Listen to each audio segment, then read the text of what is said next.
الحمد لله وكفى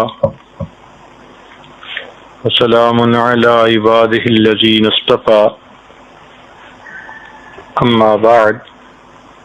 أعوذ بالله من الشيطان الرجيم بسم الله الرحمن الرحيم شهر رمضان الذي أنزل فيه القرآن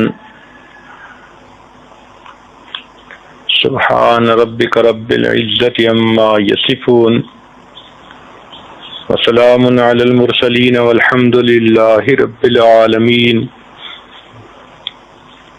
اللهم صل على سيدنا محمد وعلى آل سيدنا محمد وبارك وسلم اللهم صل على سيدنا محمد وعلى آل سيدنا محمد وبارك وسلم اللهم صل على سيدنا محمد وعلى آل سيدنا محمد وبارك وسلم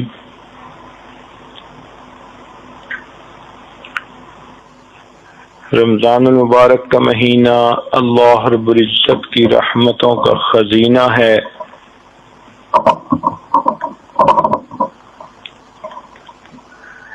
جتنی بھی آسمانی کتابیں نازل ہوئیں سب کی سب رمضان المبارک میں نازل ہوئیں۔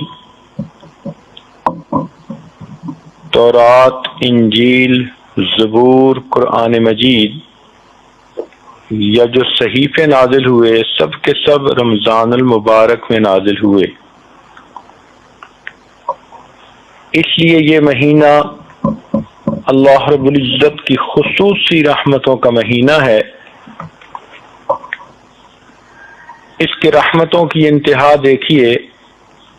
کہ نبی علیہ الصلوۃ والسلام جو نبی رحمت ہیں وہ اس مہینے کے آنے کا انتظار فرماتے تھے۔ چنانچہ ایک دعا نبی علیہ السلام نے فرمائی، اللہم بارک لنا فی رجب و شعبان وبلغنا رمضان، اے اللہ ہمیں رجب اور شعبان میں برکت عطا فرما اور بخیریت ہمیں رمضان المبارک تک پہنچا۔ اللہ رب العزت کے محبوب جس مہینے تک پہنچنے کی تمنا فرماتے ہوں اس مہینے کی برکتوں کا اندازہ تو اسی سے ہی ہو سکتا ہے۔ کتابوں میں لکھا ہے کہ سلف صالحین 6 مہینے تک رمضان کے آنے کی یعنی دعائیں مانگا کرتے تھے، اور جب رمضان المبارک وہ خوب عبادت کے ساتھ گزار لیتے تو بقیہ 4-5 مہینے اللہ رب العزت سے اس کی قبولیت کی دعائیں مانگتے تھے۔ اس حد تک رمضان المبارک کا ان کے ہاں اہتمام تھا کہ جب کسی بندے کی بزرگی کا بات کرنی ہوتی تو کہتے کہ فلاں بندے نے تو زندگی کے اتنے رمضان گزارے، اس کے تو درجات بہت بلند ہیں۔ امام ربانی حضرت مجدد ثانی رحمۃ اللہ علیہ فرماتے ہیں کہ کشف کی نظر سے اولیاء اللہ نے اللہ تعالی کی رحمتوں کی بارش کو اترتے جب دیکھا تو پتہ چلا کہ سال کے باقی مہینوں کی رحمت دریا کی مانند ہے، جبکہ رمضان المبارک کی رحمتیں سمندر کی مانند ہیں جس کا کوئی کنارہ ہی نظر نہیں آتا۔ اس لیے وہ اپنے ایک مکتوب میں فرماتے ہیں کہ رمضان مبارک کا مہینہ انسان کے باقی سال کے لیے ایک نمونے کی مانند ہے، ایک اسپیسیمن کی مانند ہے۔ جس بندے نے رمضان مبارک جس طرح سے گزارا اللہ تعالیٰ اس کو بقیہ سال اس طرح گزارنے کی توفیق عطا فرما دیتے ہیں۔ مثال کے طور پر اگر کوئی عورت چاہے کہ میں تہجد گزار بن جاؤں تو اس کو چاہیے کہ رمضان المبارک میں تہجد کی پابندی کرے۔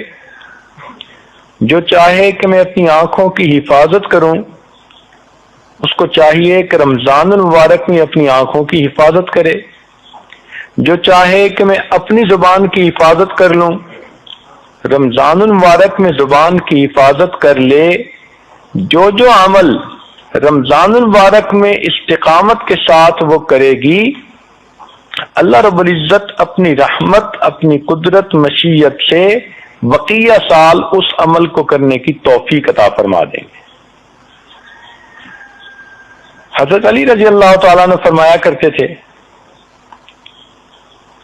کہ اگر اللہ رب العزت نے نبی علیہ الصلوۃ والسلام کی امت کو عذاب دینا ہوتا تو نہ رمضان عطا فرماتے، نہ سورہ اخلاص عطا فرماتے۔ یہ دو ایسی نعمتیں ہیں، ایک رمضان المبارک اور ایک قرآن مجید میں قل هو اللہ احد والی صورت۔ وہ فرماتے تھے کہ ان دو چیزوں کو دینے کے بعد یوں معلوم ہوتا ہے کہ اللہ رب العزت نبی علیہ السلام کی امت کو عذاب دینے کا ارادہ نہیں رکھتے۔ نبی علیہ الصلوۃ والسلام نے ایک مرتبہ شعبان کے آخری دن میں صحابہ کرام کو خطبہ دیا اور ان کو بتایا کہ تمہارے اوپر ایک رحمت کا مہینہ آ رہا ہے جس کے روزے کو اللہ تعالیٰ نے فرض فرمایا اور رات کی عبادت کو اللہ تعالیٰ نے اپنے قرب کا ذریعہ بنایا۔ نبی علیہ السلام نے فرمایا کہ یہ شہر المواسات ہے، غمخاری کا مہینہ، ہمدردی کا مہینہ۔ یعنی انسان روزہ رکھتا ہے، بھوکا پیاسا رہتا ہے تو نعمتوں کی قدر آتی ہے، دل میں احساس ہوتا ہے کہ جو لوگ عام سال کے دوران بھوکے پیاسے رہتے ہیں ان پر کیا گزرتی ہے، جن کے بچے بھوکے پیاسے رہتے ہیں اس ماں باپ پہ کیا گزرتی ہے۔ تو انسان کے دل میں دوسروں کا احساس پیدا ہوتا ہے تو وہ دوسروں کے ساتھ ہمدردی کرتا ہے، اور یہی انسانیت ہے۔ چنانچہ حدیث پاک کا مفہوم ہے کہ قیامت کے دن اللہ تعالیٰ ایک بندے سے فرمائیں گے، اے میرے بندے، میں بھوکا تھا تو نے مجھے کھانا نہیں کھلایا، میں پیاسا تھا تو نے مجھے پانی نہیں پلایا، میں بیمار تھا اور تو نے میری بیمار پرسی ہی نہیں کی۔ تو وہ بندہ بڑا حیران ہو کر پوچھے گا کہ اے پروردگار، آپ ان تمام چیزوں سے بلند و بالا ہیں، منزہ اور مبرہ ہیں، یہ کیسے ہو سکتا ہے کہ آپ کائنات کے خزانوں کے مالک ہوں اور آپ بھوکے پیاسے ہوں؟ اللہ تعالیٰ جواب میں فرمائیں گے کہ اے میرے بندے،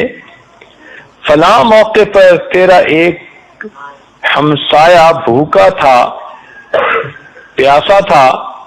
اگر تو اسے کھلا پلا دیتا تو ایسے ہی ہوتا جیسے تو نے مجھے کھلایا پلایا ہوتا، اگر تو اس بیمار کی بیمار پرسی کرتا تو ایسے ہی ہوتا جیسے تو نے میری بیمار پرسی کی ہوتی۔ اس وقت انسان کی آنکھ کھل جائے گی کہ اللہ رب العزت کے ہاں ایک دوسرے کے ساتھ الفت و محبت کی زندگی گزارنے کا کیا مقام ہے۔ تو یہ مہینہ غمخاری کا مہینہ ہے۔ اب ذرا سوچئے کہ جس مہینے کا نام ہی غمخاری کا مہینہ، اگر اس مہینے میں کوئی اللہ کی نیک بندی اللہ تعالیٰ کے سامنے اپنے غم کرے، اپنی پریشانیاں بیان کرے، اپنے دکھڑے سنائے، اپنی مشکلات کی تفصیل بتائے تنہائیوں میں بیٹھ کر دعا میں، تو پروردگار عالم اس کی غمخاری کیوں نہیں فرمائیں گے؟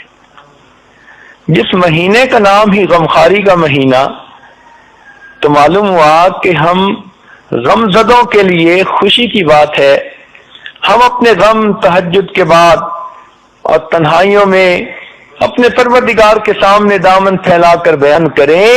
وہ پروردگار جس نے بندوں کو غمخاری کا حکم دیا، وہ پروردگار خود بھی اپنے بندوں کی غمخاری فرمائے گا۔ اس مہینے میں نیکی کا اجر زیادہ کر دیا جاتا ہے۔ چنانچہ اگر کوئی آدمی ایک فرض پر عمل کرے تو 70 فرض کے برابر اجر ملتا ہے، نفلی عمل کرے تو غیر رمضان میں گویا فرض پر عمل کرنے کے برابر اجر ملتا ہے۔ حدیث پاک میں ہے کہ اللہ تعالیٰ جبریل علیہ السلام کو بھیجتے ہیں فرماتے ہیں کہ جاؤ اور سرکش شیاطین کو قید کر دو تاکہ وہ میرے محبوب کی امت کے روزہ داروں کے روزوں کو خراب نہ کر سکیں۔ تو گویا بڑے بڑے شیاطین تو قید ہو گئے اور ان کو سمندر میں پھینک دیا جاتا ہے باندھ کے۔ اب اگر نیکی کے راستے میں کوئی رکاوٹ ہے تو یا تو وہ چھوٹے چھوٹے شیطان ہیں جن کو شتونگڑے کہتے ہیں، یا پھر ہمارا اپنا نفس ہے۔ اس لیے رمضان مبارک میں عام طور پر تو نیکی میں انسان کو آسانی ہوتی ہے، اور اگر کسی کو رکاوٹ پیش آئے تو وہ سمجھ لے کہ میرا اپنا نفس اتنا خراب ہو چکا کہ اب شیطان کے بہکانے کی ضرورت ہی نہیں، میرا نفس ہی مجھے سست کر دیتا ہے، نیکی سے محروم کر دیتا ہے۔